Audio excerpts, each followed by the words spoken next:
पवार हे जातीवादी आहेत, ते ओबीसींच्या मुलांना संधी देत नाही अशी टीका त्यांच्यावरती करण्यात आली. लक्ष्मण हाके यांनी टीका केलेली आहे. एकंदरीतच हे सरकार आणि अर्थात महायुती हीच जातीवादी आहे.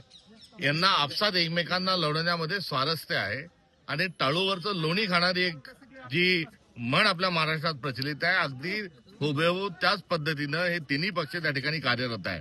एका जातीला दुसऱ्या जातीच्या विरोधात लढवणे, एका माणसाला दुसऱ्या माणसाच्या विरोधात लढवणे, एका धर्माला दुसऱ्या धर्माच्या विरोधात लढवणे, एका जिल्ह्याला दुसऱ्या जिल्ह्याच्या विरोधात लढवणे, अशा प्रकारचे उपद्व्याप हे सर्वजण करत आहेत आणि मुळात हे सगळं कटबोळ जे आहे हेच जातीवादी आहे. पण लक्ष्मण हाके ज्यांच्या सहकार्याने हे बोलतात, म्हणजे भुजबळांच्या सहकार्य व्यासपीठावरती बऱ्याच वेळा बघायला मिळतात, तेच लक्ष्मण हाके आता यांच्यावरती टीका करतात. हो, एकंदरीत हे कटबोळ जेव्हा आपण म्हणतो तेव्हा हे जसा वग असतो त्या वगातली पात्र जशी जशी वेगवेगळं काही काही सांगत असतात, तशाच प्रकारे एक यांचा ठरून चाललेला हा सगळा कार्यक्रम आहे.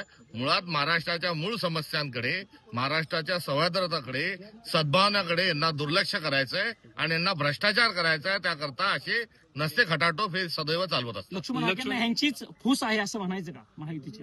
हा जसा वघातला एक एक पात्राला एक एक वाक्य दिलं असतं आणि त्यांनी त्या वेळी येऊन त्या टायमिंगवर ते बोलावं, अशा प्रकारचा एक खेळ हा महायुतीचा सुरू आहे. थँक्यू.